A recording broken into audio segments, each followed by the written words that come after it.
Welcome to the newest episode of Mastering Tips and Tricks presented by Blend Mastering. I've had a lot of questions from you guys about iZotope Ozone. So I've got iZotope Ozone 7 here and we're going to try and do a bit of mastering. You guys have been asking, is it good? Is it good enough? Can I use it for mastering? Will I get a good quality product? So we're going to address those questions right here today. So what I've got here is a great song by a great guy. I've just finished mastering it in the studio. So this is the mastered version. We also have a reference track here that he provided. And then we've got the mix. So this is the mix that I mastered. So what we'll do, we've just got iZotope. Alright, we'll load that up. Alright, now I've had a bit of a fiddle around already. I don't use it for actual mastering, but I have just played around with it and seen what I can and can't do, what I can get out of it. So this is iZotope Ozone 7, which is cool because this is their new version. And in their new version, they've gone into a lot of the analog modeling, like a lot of other plugins. So I guess they're trying to keep up with their competitors. They've got a vintage tape. They've got a vintage EQ. So that's pretty interesting. I think that's cool by them. So we'll have a bit of a play and see how it sounds.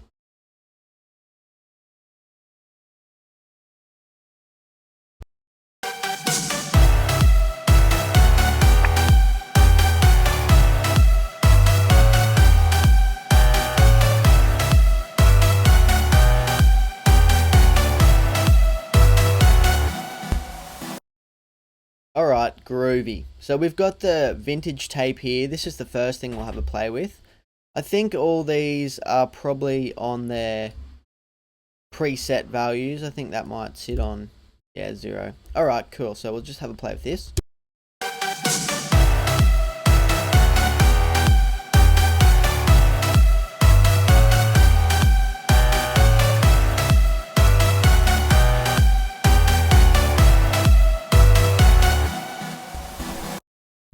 I really like using tape machines on electronic music because when you're creating electronic music, you're using electronic instruments, synths, drum machines.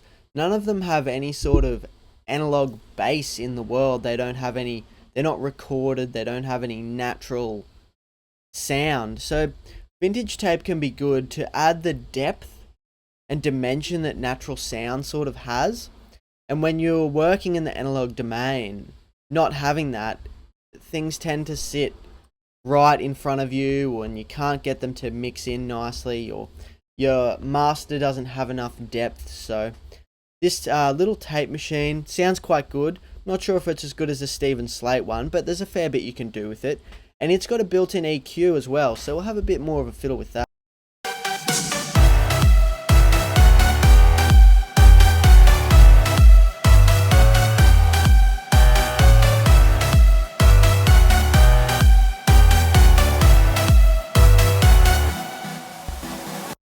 What I like about that high emphasis is it's not very in your face. Like, even when you get all the way up to the top on 10, it's still not too crazy and it's a smooth sort of curve, pretty similar to the high lift that I use a fair bit in the Slate stuff.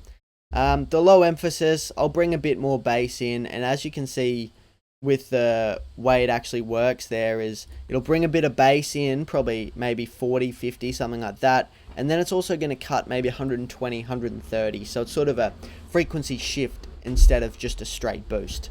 So that's cool. Next, stereo imaging, an extremely important part of mastering. We've got the low end here set to mono, as it should be. I do that in Brainworks anyway. And we've also got the next band pulled down a little bit as well. Even though it goes all the way up to 2K, so I really didn't want to do too much there. We've got the third band, the sort of high mid. It's just sitting naturally there, and we've sort of opened up the high end a bit. So have a listen.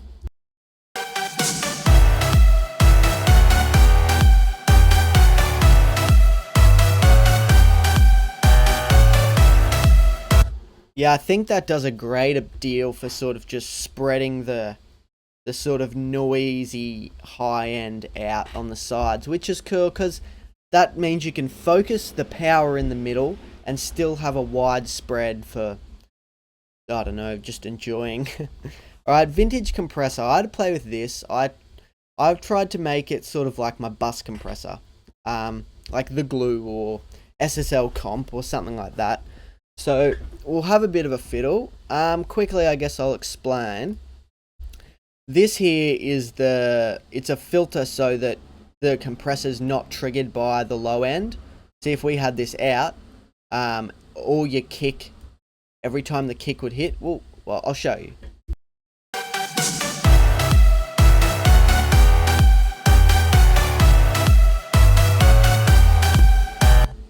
You can see that pumping that's going on there when you get rid of the filter. That's because the compressor's working off the low frequencies, because that's where a lot of the energy is. So every time that every time that kick hits the compressor, it brings down your whole mix, and that really squashes out a lot of the life of your track. So here we're just working to nicely compress sort of everything above 240 hertz. So, well, it's a slow roller, so everything above here, sort of above your kick and above your bass.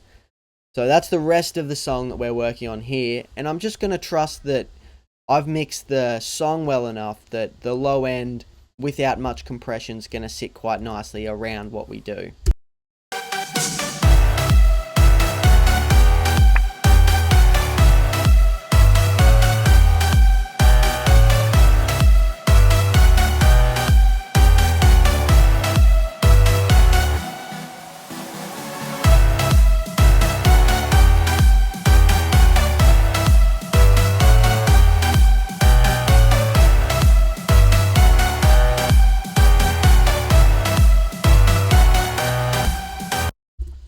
Alright, groovy. That's sounding quite good.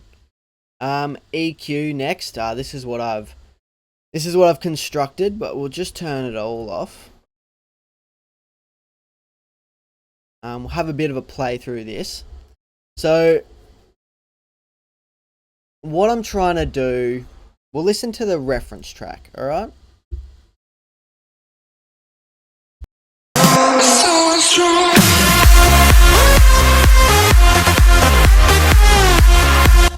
I was just getting the volume not too crazy if you guys will.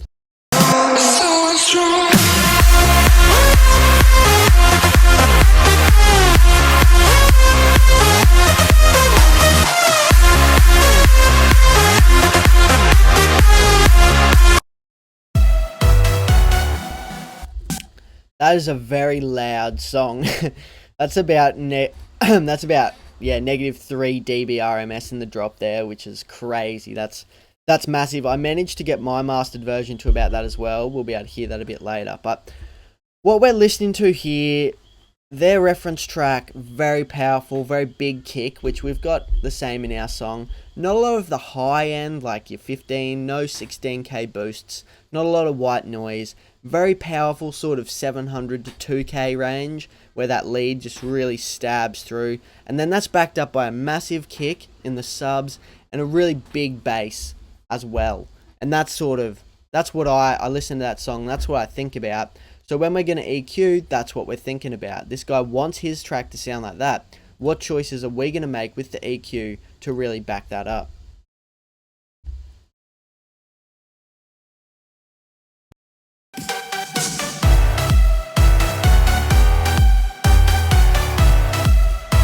Firstly, just a bit of a roll off. There's a real long-tailed sub that's just adding a bit of noise that we don't want. So I'm getting rid of that. I think I worked this order. Yeah, alright, so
cool. Now that's a pretty wild EQ. I wouldn't normally EQ exactly like that, but there's a fair bit that needs to change because his track's quite hollow, where in that 700 to 2K, where the other lead is just crushing through. Kick drum's really quite nice, actually. I had a bit of a dip just above 100 because of the bass, but I think I'm going to leave that in, and I just pulled it up a tad so when I made this massive cut at 200, it would sort of be able to hold its own there. This massive dip, when you're trying to get a song as loud as -2 or -3 dB RMS in the drop, that's pretty insane. So what you want to do is get rid of the frequencies that you don't need. Now there's a lot of mud in this 200. When you listen to the reference track, so there's a massive hole there. Their EQ would probably look something like that as well, I think, because they've got their massive kick and it's got its punch still, but up until 200 there, that's all good stuff. And then 200 to your 350, not so useful when you're going for loud, big, smashing electronic music. Boost at 700 purely because it needs it. Like in the mix, it probably should have had it, but it didn't, so we're bringing that up. Then 2K to try and get that gritty sound to the lead like they had. And this roll off here to get rid of all, because the track we're working on has a lot of white noise and all that sort of stuff, whereas the other one didn't. So we're just a slight roll off here. Probably could go more, but then you lose just the air of the track. We're already losing a bit here, and we're going to lose more when we start crushing it.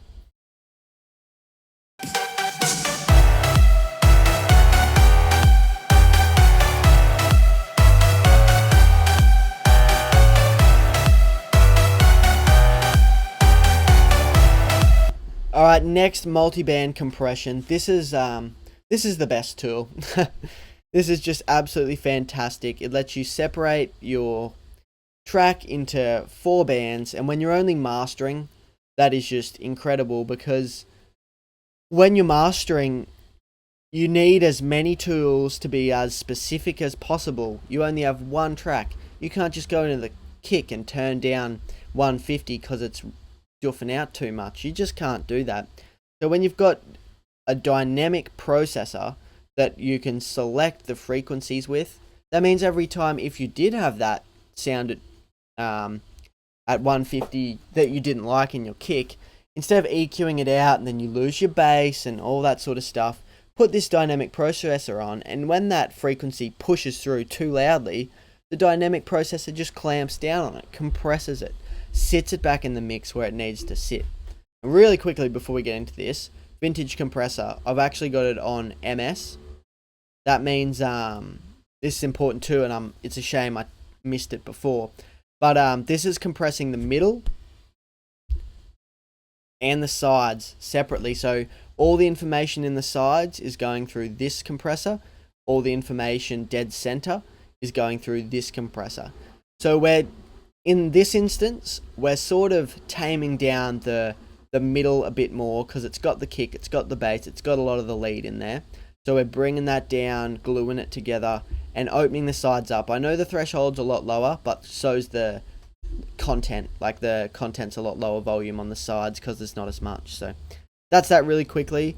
MS compressors, ask me more about it if you're interested, because they are a mastering go-to. You need MS capabilities. If you've got MS EQ, MS compression, MS multiband like this. I'm actually not using it in MS, but alright, we'll get into this now.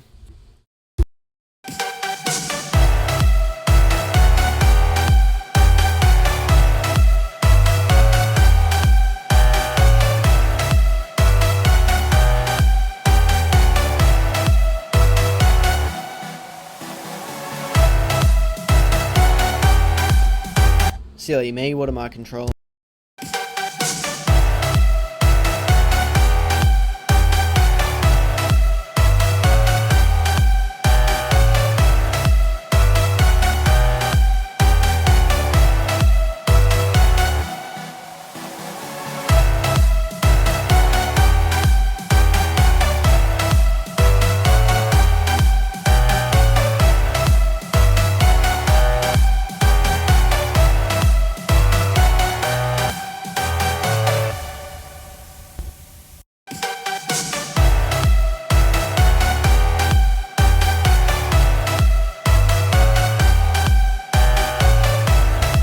can see that's the sort of, again, the muddy area when that bass just resonates a bit too much, sustains for too long. The compressor's just there to be like, hey, get back in the mix. You're not the focus here.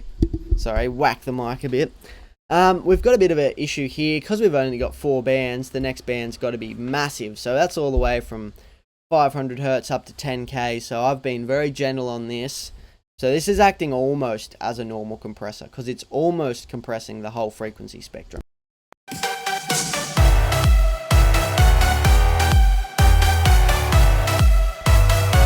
Very gentle. And then the top.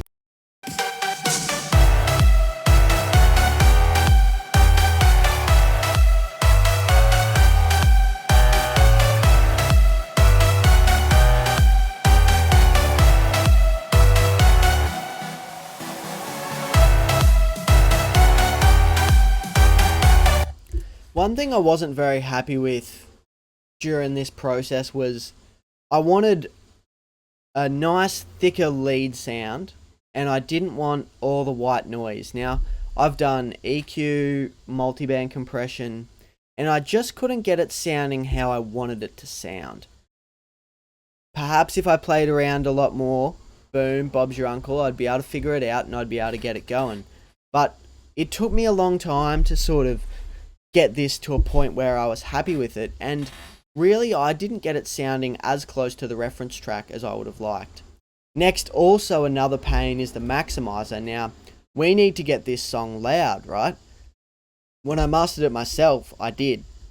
And as you can see, it's still got a lot of dynamic range. Like, compared to this, which is that's their intro there, so it's a bit louder. And then that's their build up there, and that's probably mine there. So it's, yeah, theirs is a lot more squashed, but the drops are the same, which I think is important. I wanted to tell a bit more of a story. I wanted a bit more dynamics, a bit more build, a bit more drop, whereas theirs is just bang, crushed. This is fat, this is loud, this is blow. Oh no, rehab. Same thing. Alright, so yeah, this maximizer, I don't like it. I'll be honest, I had another fiddle around, I changed all the different release controls, changed all the different settings, changed all their different characters, all their different transient emphasizes. I'm not a fan of using this by itself. I actually do have this in my chain now though, as a true peak limiter, an intersample peak limiter. So it picks up all those intersample peaks. Now it's another thing, big topic. I'm not going to go into it here. If you want more information, hit me up because it's really important for mastering. But a lot of limiters don't have this function, and this one does. But normally I would set it up there with no threshold and a ceiling just to catch those intersample peaks. Alright, so we'll have a play of this now. It's going to get a lot louder because we're smashing down these dBs to try and get it loud. And I'm not completely happy. Let me know what you think.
That's that.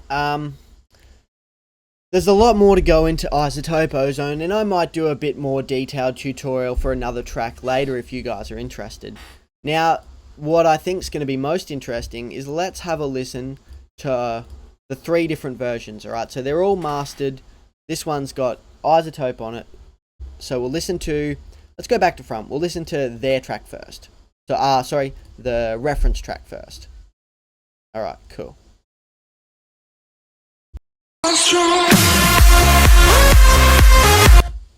that volume again, sorry.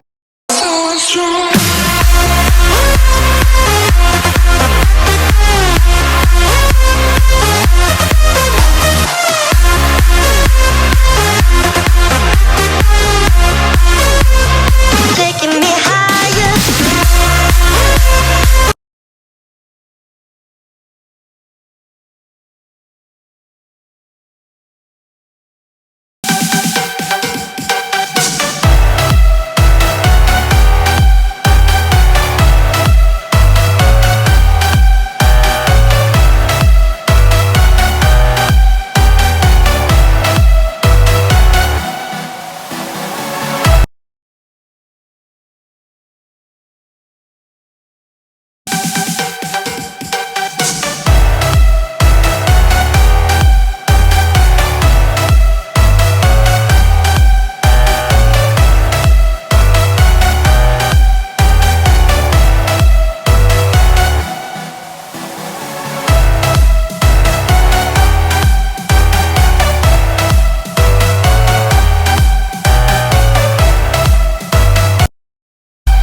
Alright, so there's your comparison between the 3 tracks.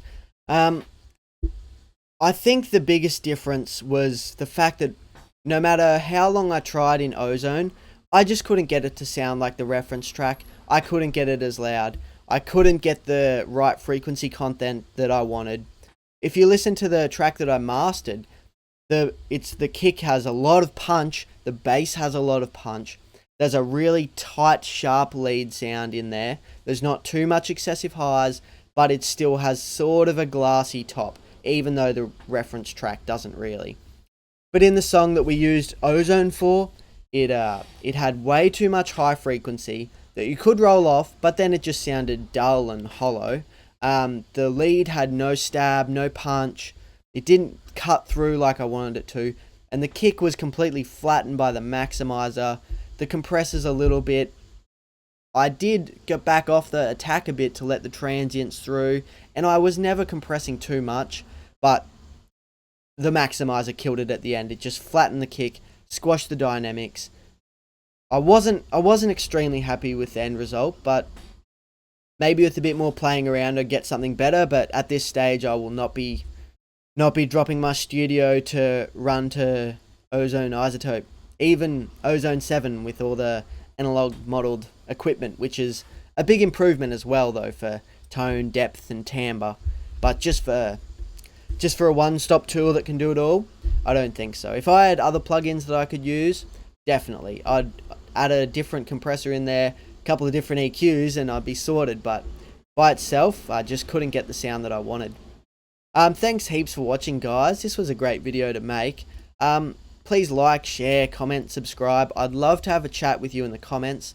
I'd love you to send me tracks that you've mastered with Ozone so I can have a listen and see how you guys went, because that would be great. Alright, thanks again for watching. You guys have a great day and we'll see you later.